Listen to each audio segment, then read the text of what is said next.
Some time ago we had quite a few questions. What is a linear transformation? You had to figure out using the definition of linear transformations.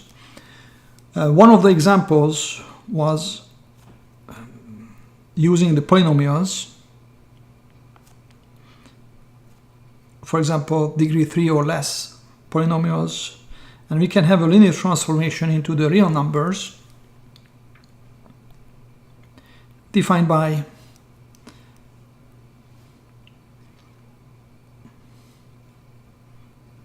t of p of x equals to the integral from -6 to 6, for example, f of x dx.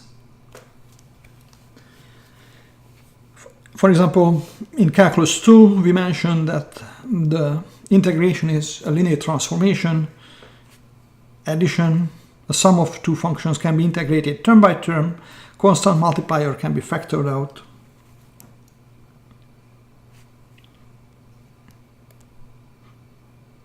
This is supposed to be p. Fuck.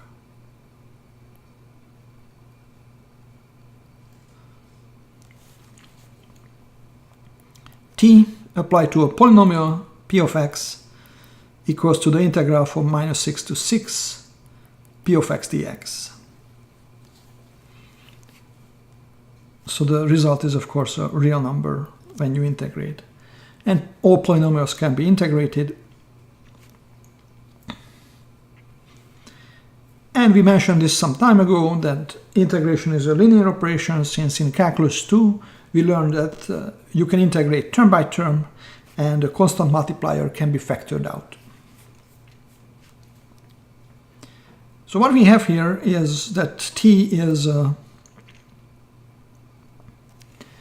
linear transformation from P3 vector space to the real numbers, which is also a vector space.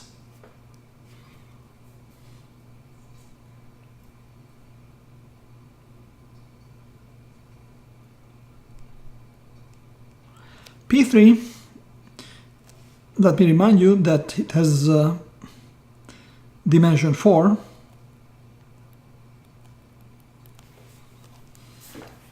And the basis of P3, one basis, standard basis perhaps,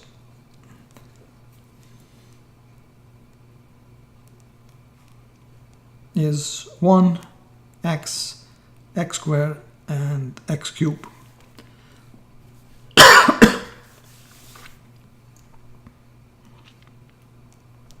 The dimension of R, real numbers, that's just 1, and the standard basis of R is usually the 1.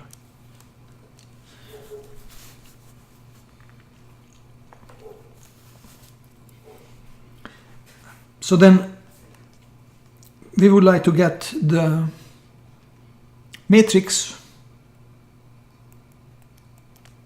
A of T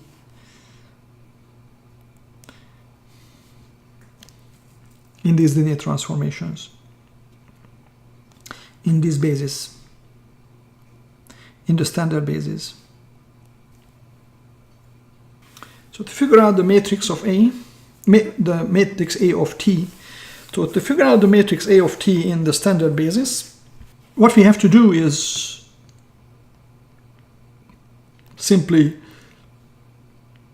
apply the basis vectors, apply T on the basis vectors.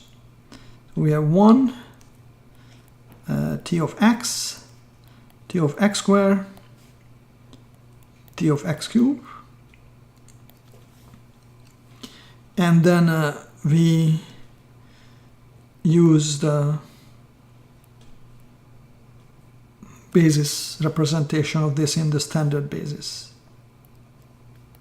of R. So first of all, T of 1, integral from -6 to 6, 1 dx, this is 12. T of x, First of all, note also that the nice thing about the standard basis is that t of 1, which is 12, in the standard basis of the real numbers,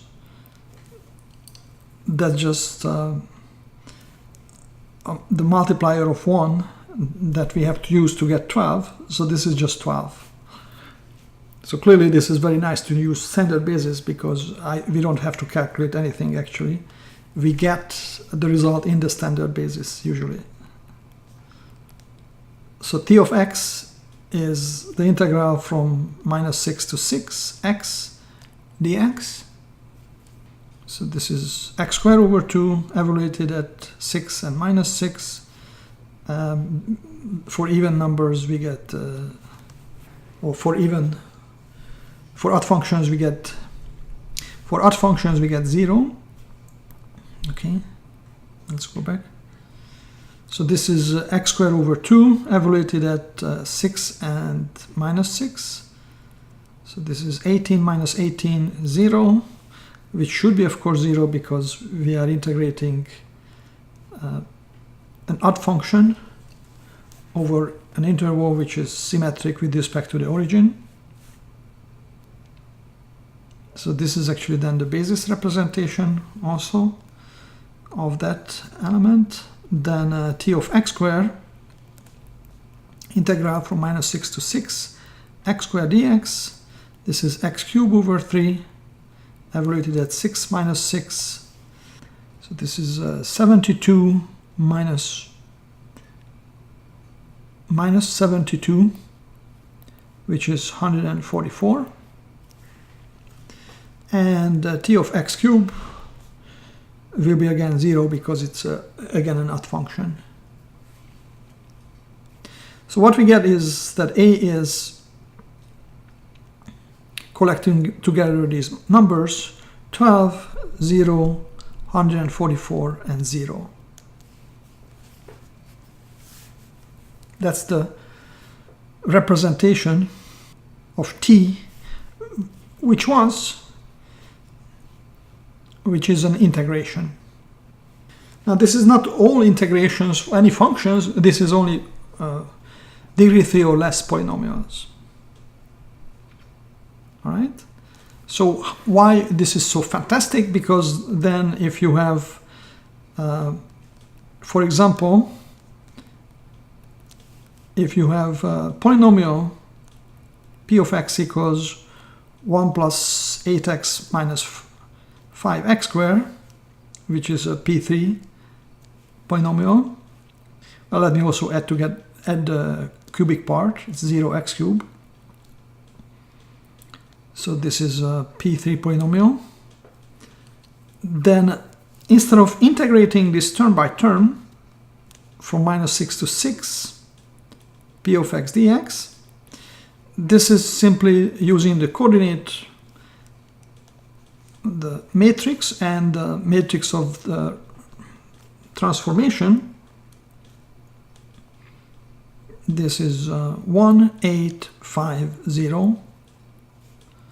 So which is 12, 0, 144, 0 multiplied by 1, 8, 5, 0, and we get it's 12 plus 720, which is 732. So the idea is that it's much faster to do it this way once we have this matrix representation than to integrate term by term. And the other thing is that computers can be used very efficiently. And you should double check actually that this is really the result of the integration if you integrate this polynomial.